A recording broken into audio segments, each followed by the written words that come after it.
Essentially, it was a way of writing in a more philosophical way, a more accessible way about the questions of growth and sustainability. And I think in a way, the now of it comes from the fact that I had the time to reflect. 10 years, a decade or more since Prosperity Without Growth.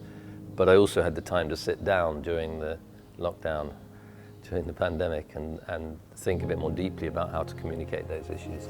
And that's really where Postgrowth has come from, where the book has come from. This book, I think, is more accessible to a wider public, yeah, and I think that is important. I think the technical issues that I addressed more deeply in a more statistical way in Prosperity Without Growth, they're also important. And indeed, the policy suggestions that Prosperity Without Growth made, I think are all still relevant. But I think this deeper conversation is a conversation very much for our time. What kind of society do we want to be? How do we recover after COVID? How do we tackle the cost of living crisis, the conflicts in the Ukraine, the climate change challenge, the loss of biodiversity, and indeed the decay in people's quality of life in late-stage capitalism? And I think that makes the book even more timely, that there is a need for this public conversation. I think we're gaining an awareness. I think we are losing sight of our humanity in some ways. I think we have been seduced by consumer capitalism. I think we've been seduced by the vision of always being able to have more and more. And we've lost sight of the fact that not everybody on the planet can have more and more if we are to remain within planetary boundaries, at least not more and more material things.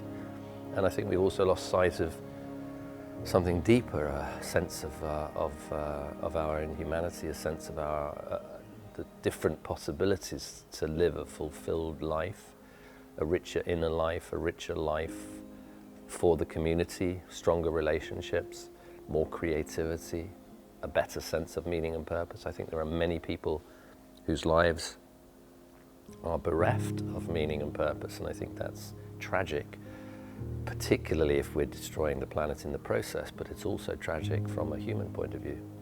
I'm not sure if we are coming to the end of capitalism. I know you will tell me the subtitle of the book is Life After Capitalism, but it is an invitation to imagine life after capitalism to an extent.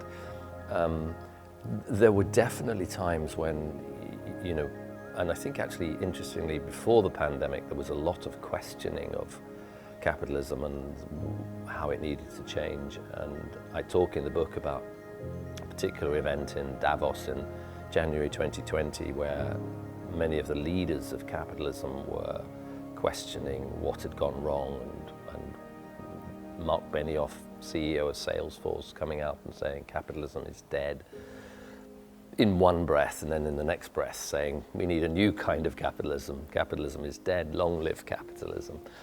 And so that conversation about the difficulties in capitalism, I think certainly before the pandemic was was on the rise.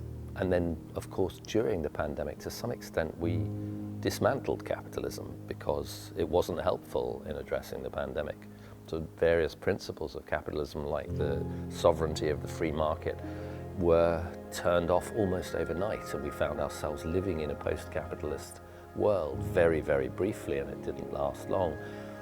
But the job of the book actually is to stimulate that as a longer conversation, as a conversation for the next decade, really, what comes next.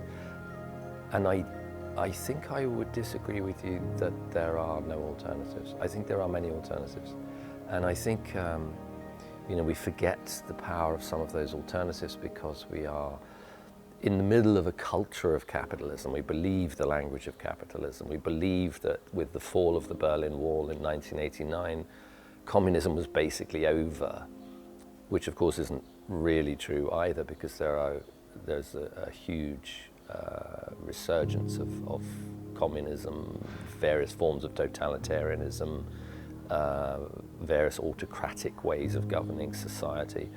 But there are also much more communal ways of governing society, much more anarchistic ways of governing society. If you look through anthropology, you see a whole range of ways in which people have organized society.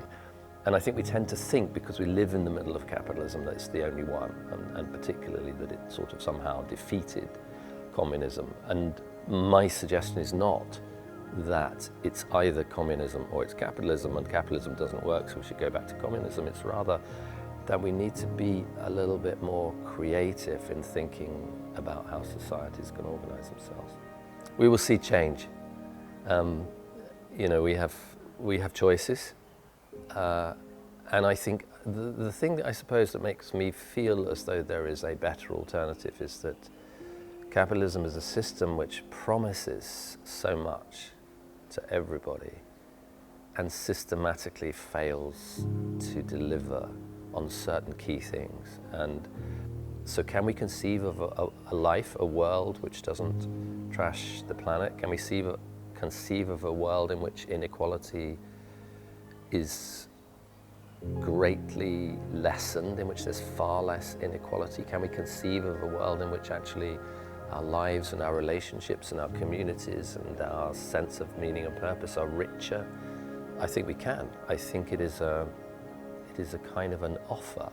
It's something, someone once said that if you want to change an old system, forget about the old system, offer something which is better. And I think there are alternatives which are better. We haven't figured out exactly how to deliver those in political terms. We haven't figured out the economics of them. But actually the qualities of this system we know a lot about. We know that we have to protect health. We know that we have to look after people who care. We know that we cannot afford to trash the planet. We know that inequality is far too high. So the direction of travel is very, very clear.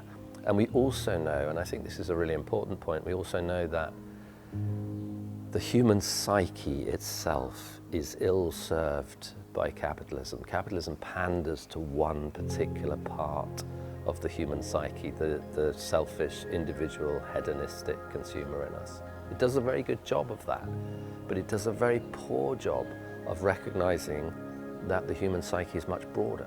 It is altruistic as well as selfish. It cares about tradition as well as novelty. It thinks about meaning and purpose as well as about satisfaction and happiness. It thinks over the long term as well as the short term. We're an extraordinary species with an extraordinary potential for ingenuity and creativity. And we are doing ourselves a disservice to think that capitalism is the best system for becoming more human. And I think a post-growth transition offers that potential.